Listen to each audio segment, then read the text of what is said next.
Well, hello everyone. I am Matt Williamson. How's everyone doing today? I hope wonderful. I am back in the Berg, home from owners meetings. Had some travel issues that weren't great, but over and all, it was a swell trip. Hung with some buds and all that good stuff.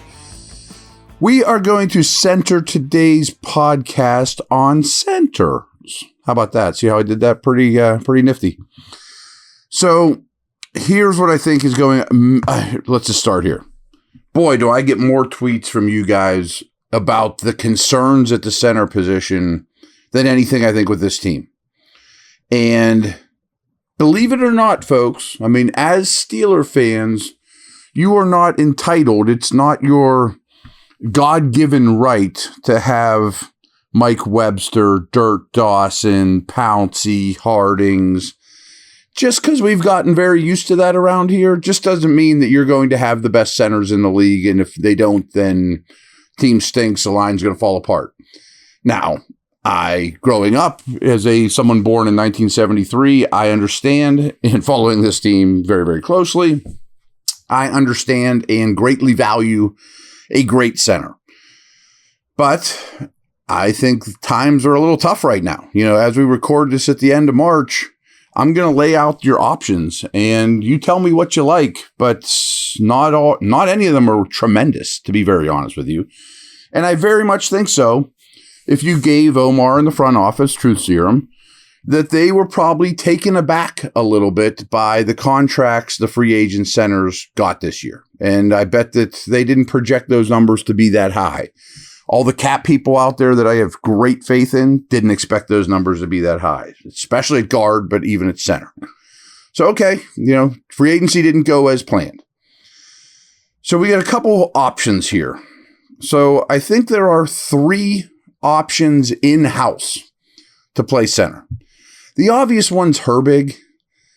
And just because he can doesn't mean he should.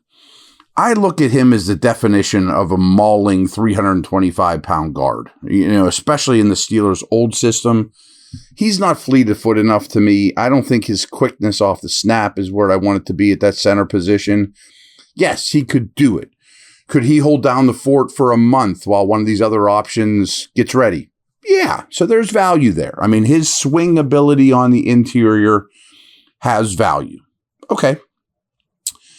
Now, James Daniels, if you go back over his career in college and the Bears, he played a very high, well, not a very high, but he played a lot of center. I mean, almost equal. I don't have it in front of me, but a lot of guard, a lot of center. He was not exclusively one or the other.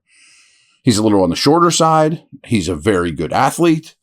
Center, to me, could be something to do with him. Is he up for that move? He got bounced around by Chicago a lot, which was unfair to him. They moved him and Cody Whitehair, who's a free agent and maybe could be in this equation too. Just want to make that name show up on the podcast, but I'm not getting excited about Cody Whitehair. But then flip those guys between guard and center and guard, all the different changes. I'm sure, I don't know this for a fact, but I bet he's very comfortable finally concentrating on a spot. Why mess with that? Okay, I mean, I totally get it. But I think it's a conversation you at least have had or need to know what his thoughts on the situation are. Spencer Anderson, he was a 7th round pick last year. Center's probably his most natural position, but as camp went on and on and on, he played all over the line of scrimmage and got more and more reps. Why? Because he was good. Could he be a diamond in the rough? Better than J.C. Hassenauer type guy or an adequate starter, maybe even? Maybe. I mean, because we had no injuries on the Steelers' offensive line last year, we never really saw him in live action, but there was a lot of preseason. And frankly, what I saw at training camp was enticing. Now, are any of these the ideal option? Of course not. But if Daniels, would bump in, well, then you could add a guard. It opens up your pool in the draft as opposed to got to get one of these centers in the draft. Well, you could draft, Haynes, the guard out of Connecticut, and move Daniels to center. That's an option, folks. I mean, just realize that part of it. So there are some in-house candidates. Again, these aren't Dirk Dawson, although Daniels could be quite good. BetOnline continues to be your number one source for all your basketball wagering needs, including pro and college hoops throughout the year. With up-to-the-minute odds, stats, and trends, you can follow your favorite team's path to the playoffs with in-game live betting, contests, and all the best player props. Experience the world's best wagering platform anytime from your desktop or your mobile devices. Head to BetOnline today to become part of the team, and remember to use promo code BELIEVE, B-L-E-A-V, for your 50% welcome bonus on your first deposit. BetOnline, the game starts here.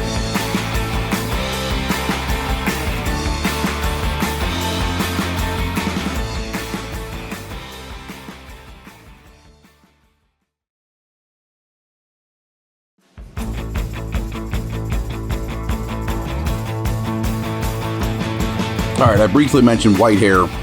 I just wanted that name out there, but I'm not a big fan. So, how about guys that are still on the open market? Connor Williams. I hope Connor Williams is hurt. Let me read two clips, one from ESPN, one from Pro Football Focus, that recently came out on Connor Williams. He will be 27 during the 2024 NFL season. Here's what they said in ESPN. That he's their second best free agent available still, which I agree with. But a torn ACL suffered in December drops Williams here, but he was stellar for the Dolphins with a 93.9 pass block win rate before the injury. He counters his lack of power and anchor with the movement skills to play as a positional blocker. Williams is also very good in space, creating positive angles to cut off defenders. I agree with everything that was said there. I think he's a really good player. He was a tackle at Texas. Some Cowboys turned him into a guard. The Dolphins signed him a year ago in the free agent market, turned him into a center, and he got better at each position switch, to be very honest with you. Here's what Pro Football Focus had to say of him.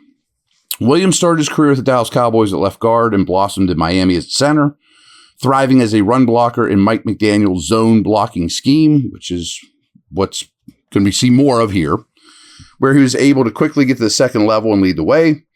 While he doesn't have the world's strongest anchor in a phone booth, his fast first step off the line enables him to seal the defenders on the backside of runs by getting in position. Williams suffered an ACL on week 14, which has impacted his market. Best landing spot, Pittsburgh Steelers. How about that? Now, there's also been rumors, I don't have any thoughts on this or knowledge of it, that he could even retire. This injury could be that bad. I mean, it was a significant ACL. Sometimes there's different levels, and it was late. I assume they've been in contact with him. And it'd be hard to insert a new center in week 8 or whatever. I mean, that's such a continuity position, but he's a veteran. Russell Wilson's a veteran, assuming he's still a starting quarterback, of course. Maybe they're just waiting until he gets over a hurdle and he is the guy all along. Great. I mean, if so, great. Seems unlikely that he'd be able to start the season, but maybe one of those in-house candidates gets you by until Williams is ready and he sits there in meeting rooms and learns off the field, on the whiteboard, on tape. Maybe he retires. He's never the same player. You know, maybe your doctors say you can't sign him. He's got terrible injuries. I don't know the answers to those things, but that is still out there. And you could get by for a while until he's ready. Maybe even a whole year, with stopgap play. I know you don't want to hear that. Now, at the owners' meeting, I heard from a couple good sources, and you're going to hate this, I get it, that Mason Cole could also still be in the mix to come back. Yuck. I agree. Yuck. But I will say he's, in my opinion, the best remaining center not named Connor Williams in free agency. That's what the market looks like, folks. I mean, so if I was Team X, had no ties to Mason Cole, and I needed a center to start today who is unemployed, he would be my call. That's how bad the market is. I mean, I'm not saying he's good. I think we will see a lot fewer shotgun snaps with this new offense, which he's terrible at. But he's also not a great blocker. But he's familiar with the surroundings. Maybe he would be the perfect guy to hold down the fort until Connor Williams is ready. You know what you got there. He has obvious familiarity with the guards on both sides of him and, the majority of his teammates. And I will say people love the person, that he is one of the most respected guys in that locker room, and leaders and all that stuff. Now, you'd rather your leaders be great players, but all that stuff checks the boxes in a big way. And it'd be cheap. I mean, I'm talking like a 1-year league minimum type deal without any guarantees of him making the team or being your starter, but at least it's a bird in the hand situation. Lastly, I think we've gone over the draft quite a bit, obviously, with the centers. Now, I hesitate to bring this up because I'm not a reporter, but I heard from multiple sources that Jackson Powers Johnson, and I hope it's not true, and I hope people don't clip this and be like, Williamson's, spreading lies. But a couple people said there might be medical red flags with him. I hope not. I'm not going to go any further deeper than that. I would hesitate, medical red flags or not, I would hesitate to use the 20th pick on him. I love the player, but I would much, much, much, much rather take a tackle. Graham Barton is a great player. Maybe if you trade down, I think he's going to go in the first round. I don't know that he'll get past the Cowboys, and there's a couple other landing spots past the Steelers pick, but before number 30 that really seem to be a match for him. That's a trade down for me, though, and it's fine. And, of course, Zach Frazier, who might last to the middle, Steelers pick in the second round. He's a center only, and they're the top 3 guys. They're good. I mean, all those guys would be wonderful. You'd be very happy with them. Van Pran from Georgia, to me, is too heavy-footed for this scheme. I think he's a quality starter or a quality prospect, maybe a starter, but probably for another team. I've done more and more homework on the late round guys, though, or mid round guys. Hunter Norzad from Penn State is growing on me like a weed. This guy, I think, is going to be a starting center. Maybe not day one of his rookie year. He's fundamentally sound. He has great core power. He's a good player, and it took me a while to warm up to him. Bo Limmer from Arkansas would fit around here really well, too. And then these guys, I'm talking like 3rd, 4th round, probably 4th. Limmer, I think, would be a quality player as well. And the last one, sort of the last one, is Tanner Bortolini from Wisconsin. Now, a lot of us will just say, Wisconsin O-lineman, big, rugged, badass, blocking for Rondane. No, that's not what he is. I mean, obviously Wisconsin linemen have had a lot of success in the league, but he is an athlete. I mean, if you go look at his combine stuff, it's the best pretty much of all interior offensive linemen. He's not the most powerful guy. He also has some of these guys also could kind of play some guard, but that's not what you're drafting them to do. But I would be interested in him too, especially if Connor Williams is in the mix. But if not, you could maybe piece this thing together with Mason Cole and Bortolini. I know that sounds terrible, and it sure isn't Dirk Dawson taking over for Mike Webster. But I think you're going to have to throw some things at a fan and see what sticks here. And I don't want to use a first-round pick on a center. Not because the tackles are so good. And right now the receiver need is so scary. So the last name, and this is something I just heard over the weekend while I was there, is Mason McCormick from South Dakota State. He's listed everywhere as a guard. And at South Dakota State, he was only a guard. But I've heard 2, quote, draft nicks say he also could be a center. And that's something we'll find out here. I will find out over the next couple of weeks is who are these guards that also could play center, that aren't listed in centers whenever you click on Mel's lists or whatever.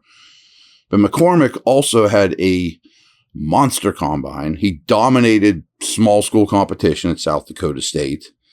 And remember, James Daniels is also a free agent next year. So if you would draft a McCormick and he can't make the switch to center, and Daniel stays a guard and then leaves, well, maybe he's the successor there. You see what I'm saying? Like, I'm just trying to take a lot of angles to attack this problem, and that might be another one. There may also be some guards listed when you click on, the best guards in the draft that also can play center. Or, again, maybe you could draft a guard and ask Daniels or Anderson to move in. Christian Haynes from Connecticut is one of my favorite guards in this draft, if not my favorite. He did snap the football at the Senior Bowl some. Does that mean he's an NFL center? Of course not. So that's an interesting one too. And while we're talking interior line, I wanted to throw one name out you too, who's only a guard. He's injured and probably will miss this entire year, but his name's Zach Zinter from Michigan. And Michigan's basically had the best offensive line for the last couple of years, and he's been their best lineman. I mention this just because Daniels is up after this year. Zinter would be to me, 4th round pick. Sit him a whole year, but you might get a borderline. You'd probably get a top 50 type prospect by waiting that season. You get him at a discount, of course. So that's just another name for this interior mess. And I do just wanted to kind of shine a different light on it, because I think a lot of you go, if they don't get Powers, Johnson, or Frazier, the team's going to suck this year. They won't block a soul. Maybe Barton. You got to get one of those guys. Every mock draft I do, if I don't get one of those guys, I get a million comments from you guys. Got to have a great center. It's nice. I mean, and even the dudes they would have been involved with in free agency would have been better than Cole, but not Marquise Pouncey, So I would rather, to be very frank, I would much rather have an elite set of tackles on their rookie deals than a great center. I mean, I'm a big fan of having a great center. Love it. Grew up that way, like all of you, of course. But this team, because they always pick so late, never has elite tackles. Never, ever, ever. I mean, if you do the best Steeler at every position, Franco's the best running back, Dawson's the best center, whatever. Tackle's the weakest spot. It just is. Wide receivers, they get Hall of Fame quarterbacks. They get Hall of Famers everywhere except tackle, pretty much. I don't know that you guys know what you're missing. I mean, if you would have a big-time talent, a Mims, Fatanu, whoever, paired with Jones for 4 plus, maybe in a contract extension season, the O-line goes into shape real quick. I mean, besides quarterback, tackle's the hardest position to find on the planet. Centers are not. Great ones are great, but if I am elite at tackle and young with extreme upside, I don't think you'll complain about center much. You'll help them all the time with guards. All the time. I mean, even if it's Mason Cole. If your tackles are studs, your guards will help your center a lot, So think of it that way. I hope I threw a lot of things at you to at least consider. And I kind of looked at this. Creed Humphrey was the only big name guy that his contract's going to run out after the season. Chiefs aren't treating Creed Humphrey, So I was looking at those guys, maybe a bad team it's a Deontay situation where they may trade a guy. I'm having a hard time coming up with centers I would trade a draft pick for. So that's where we're at, I mean, it's not the end of the world. There are some in-house options, kind of, maybe. If Daniels would move in, you draft a guard, maybe, So, and there are the mid-round picks, the Penn State kid, the Wisconsin kid, I am warming up to more and more. Limmer, I mean, those guys, again, they're not the greatest in the world, but there's a lot of third and fourth round center picks that are playing at a pretty high level right now. They're starting, and the Steelers will be happy with. And maybe those guys could turn into that sooner than later. And the Connor Williams thing is still very intriguing to me. So, let's center on centers today. I've been wanting to have a center-only pod for a while. There's been a lot of stuff that got in the way, fortunately, because that's fun. But I hope that eases your mind a little, or at least can see some routes, some options to addressing this problem. And right now, it's definitely a problem. But, all right, take care. Over and out.